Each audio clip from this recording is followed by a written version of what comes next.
In Calc 1, when we were trying to find, when the situation was that we're looking at an elementary function in its domain, finding limits was easy. You just take the value at the point. The more slightly challenging situation was at points where the function is not defined, okay, where we have a case function given by two different functions for x is less than 2 and x is greater than 2. You remember examples like that, right? And usually the tool that we had was what we called one-sided limits, right? So we can take a limit from the left and a limit from the right, and the limit exists if and only if the limit from the left and the limit from the right both exist and are equal to each other. Do you remember that? Everybody? Okay. Now, once we turn to two-variable functions, there's no such thing anymore as the left and the right. Okay? We're looking at a point, and in order to say that the limit exists, we can't say that if you approach from the right and approach from the left, the one-sided limits exist and are equal, because there are many more directions that you can arrive from. If you call this right and this left, or whatever, you can approach from here, and approach from here, and approach from here, and approach in a funny way from here, and maybe approach in a kind of wiggly way like this. You can approach a point in many directions, infinitely many directions. Do you agree? So the statement that the one-sided limits exist and are equal, guarantees the existence of the limit, becomes infinitely more complicated. Okay? And that's what I want to discuss now. And although it's more complicated, we're still going to be able to use it. Okay, to state it and to use it. So the theorem says the following. The theorem that we're going to base our tools on is the following theorem. If the limit exists as xy approaches AB, exists, let's say it's equals to L. If this limit exists and equals some value L, then the value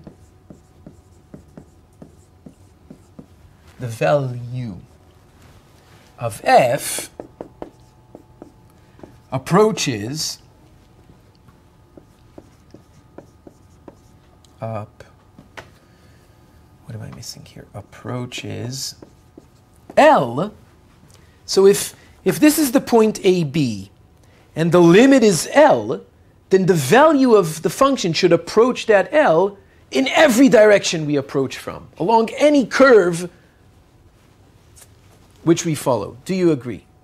Okay? So if you think of that mountain as the graph of your function, and you're standing in some point and that's the limit, it doesn't matter if you come from down here or down here or from the side or from the top or along any track you approach at that point, you're going to get to the same value, to L. Do you agree? Okay, so that's the statement. Then the value of fxy approaches L along any curve which approaches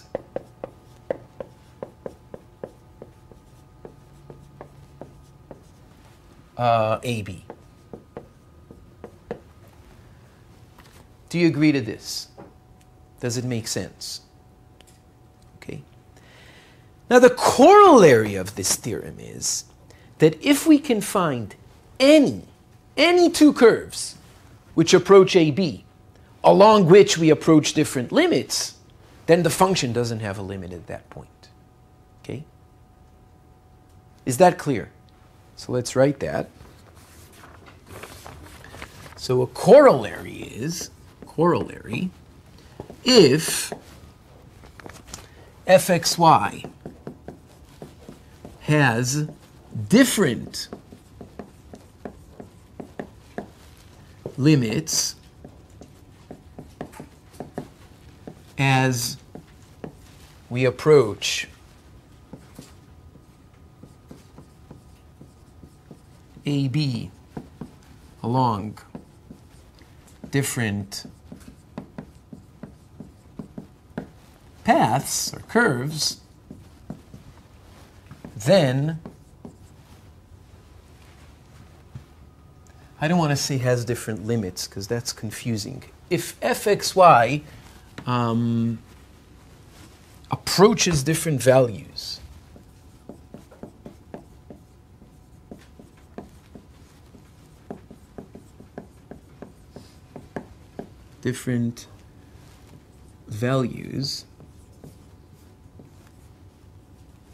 as we approach AB along different paths, then the limit of fxy as xy tends to AB does not exist.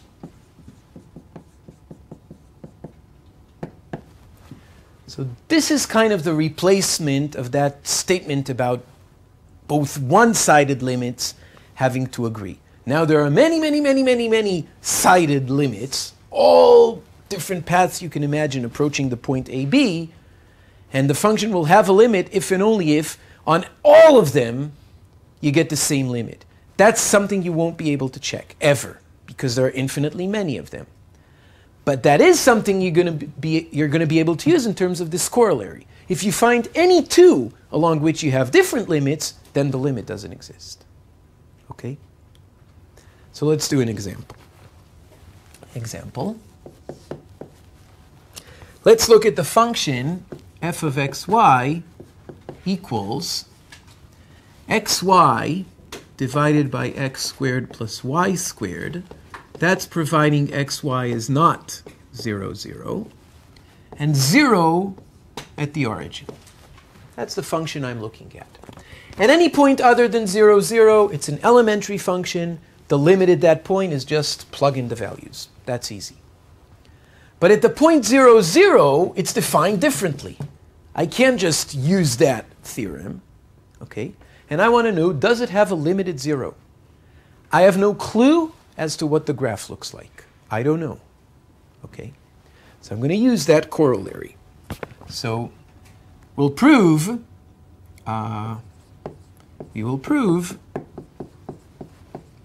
that the limit of this function as xy approaches 0, 0 doesn't exist. That it doesn't have a limit. Okay? And how are we going to do that? We're going to find two different paths, okay, two different ways to get to 0, 0, and along each of them, fxy is going to have a different value. Therefore, it doesn't have a limit. Okay? And the way we're going to do it, so here's, again, an aerial view of the domain. This is the domain. The domain of the function is the entire plane, xy plane. Okay? Here's an aerial view. I'm looking at this point. This is the point 0, 0. By the way, the one thing I don't care about is the value at 0, 0. I'm just checking if it has a limit or not. Right? And I'm going to arrive along two different paths. The first time, I'm going to arrive along a path that looks like this. And the second time, I'm going to arrive along a path that looks like this. Okay, like this and like this. And if when I come to 0, 0, this is the point 0, 0, if when I approach 0, 0 along this path, and I look at the values of the function, where do the values of the function live? Up here. Do you agree? Does everybody understand why I'm doing this now? The graph is up here. This is the domain. The graph is up here. Good, everybody? That's crucial to understand this statement. The graph is some sheet up here, some surface up here. Good? If when I approach, I'm walking here in the domain, and I'm looking up at the values of f, and along this line the values are going to approach 2, and along this line the values are going to approach 3, then it doesn't have a limit. Clear? The one-sided limits are not the same. Good? So this is the idea. Let's formalize that. So along, what is a path like this? A path like this is something of the form y equals some constant time x. This is a linear function going through the origin. Y equals mx. Do you agree? This is, for example, y equals 1/2 x, and this is y equals 2x. Do you agree? Okay. Along y equals mx, what is f of xy? F of xy, when y equals mx, is f of x mx. I'm looking at points where the y is m times x. Do you agree? And now I'm going to plug that into the function. So it's x times mx divided by x squared plus mx squared. This is f. Here, there's an x squared and an x squared and an x squared. I can cancel them all out. So what I get is m divided by 1 plus m squared. That's the value. Do you agree? So for all the points along this line, if this is the line y equals 2x, for example, for all the points xy on this line, the value of the function is 2 divided by 5. Do you see that? All the points here, the value of the function is 2 divided by 5. No matter if you're here, or here, or here, or here, or here, or here, or here. Can you say that? Here, or here, or here, or here. Good? If you're on this line, y equals, let's say this is 1/2 x, then the values of the function for any point on this line is 1/2 over 1 plus 1/2 squared. Calculate that. Clear? So in any case, how do we approach 0, 0? We let x go to 0. When x goes to 0, y goes to 0 as well, and we approach the origin. Do you agree? Okay. So the limit of this thing as x goes to 0, this is a function of x alone. M is a parameter. And as x goes to 0, this doesn't see x at all. It's m over 1 plus m squared. So for each line here, we get a different limit. If we approach along this line, the limit is going to be 2 over 5. If we approach a line, if m equals 0, for example, if m equals 0, we're going to get 0. So along this line, y equals 0x, the values are always 0. Is it clear? So when we approach the origin from different directions, the value of the function up here is different. Now you can try to imagine that. I told you it's difficult to imagine graphs. Can you imagine a function, this function? Here's the domain, here's 0. When you approach from here, you're constant, some constant. When you approach to here, from here, you're some different constant. From here, you're some different constant. From here, you're some different constant. Can you imagine that? Okay, maybe some sort of spiral going up like that. Can you see that? That's somehow how that graph should look like, and you can plot it using some graphing site on the internet and see what you get. Okay, it's not easy to understand, even after you draw it. Yes? So when we're speaking about 0, 0, we're not talking about a point, but a line. No, 0, 0 is a point. 0, 0 is the AB, is the point where we're trying to see if the limit exists. And we're approaching that point from various directions and finding that we get very different limits as we approach from different directions. Therefore, the limit of the function doesn't exist at that point. Okay? Try to relate it to the theorem in Calculus 1. The limit at a point of a function, one-dimensional, okay, one variable function exists if and only if the right-sided limit and the left-sided limit are equal. Okay? In one dimension, if this equals to this, then the limit exists. And if they're different, it doesn't. Here you have different directions, and from each direction you get a different limit. Yeah, but we said that for one is 5 over 2, for another one is 1 over 2, like z is different. Right. Different limits along different paths. Therefore, no limit. That's that corollary you wrote over there. Let me do another example. Okay, 1 second. Let me do another example just to show you how tricky this can get. So here, it failed. There's no limit. So the conclusion is no limit, of course. no limit at 0, 0. And it failed along very simple paths. Different lines, different limits, therefore there's no limit. Okay? Let's do a trickier example. So here's another example. Let's look at the function fxy equals x to the power 4, x squared times y divided by x to the power 4 plus y squared. That's when x and y are not both 0. And when they are, it's going to be 0.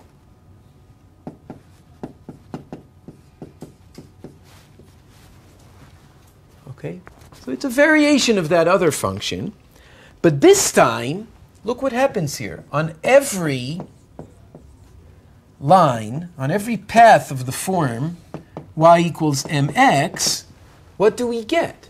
We get that f of x comma mx equals, I'm plugging it into here, x squared times mx divided by x to the power 4 plus mx squared. Do you agree? So on different lines, this is what I get.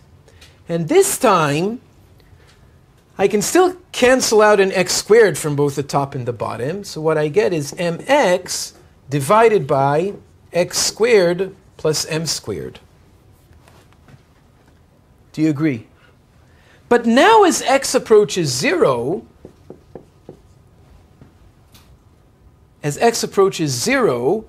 the denominator approaches m squared, which is some fixed number, whereas the numerator goes to 0. Do you see that? So the limit of this thing as x approaches 0 is 0. And it's independent of what m is. So on every line you approach the origin, on every straight line on which you approach the origin, the limit is 0. Can we conclude that this function has a limit at the origin and that the limit is 0? Answer, no. Because we only checked straight lines. We only tried to approach the origin along paths that were straight lines. Okay? And true, along all those paths that are straight lines, we have the same limit, but look at a parabola along y equals x squared. Let's approach the origin along a parabola, along y equals x squared. So if in the drawing that we had before, on every straight line on which we try to approach the origin, we get the same limit, 0. It's really tempting to say, wow, the limit is going to be 0, right? But let's try now approaching, not on a straight line, but rather on a parabola. Let's try approaching like this. And what are we going to get? F of x squared, that's plugging in y equals x squared. And look what I get. I get x squared times x squared, because y is x squared, divided by x to the 4th plus x squared squared. And this is just a funny way of writing x to the 4th divided by x to the 4th plus x to the 4th. This is 1/2 for any x. And in particular, it approaches 1/2 as x goes to 0. So although along every straight line approaching the origin, the limit was 0, when we approach along a parabola, the limit is 1/2. Different paths, different limits. Conclusion, no limit at the origin. Try to picture the graph of this thing. Ouch. Okay. On every path, the limit is going to be 0 as long as it's a straight line. But when you try to come in along a path that's different, along a parabola, suddenly the limit is 1/2. Okay? Please, please, please, do take some graphing program, I don't know, whatever you want, draw it. I can see already the cell phones starting to work here. Good. Do it. Do it. Okay? Try to see the graph, what it looks like. It's very, very, very confusing. And in particular, some of these programs allow you to rotate the graph and look at it from different sides and so on. And it's still confusing. These things are confusing. Okay? So, even if you check along any straight line and you see that you get the same limit, you cannot conclude that the limit exists. Okay? Okay, let's stop here.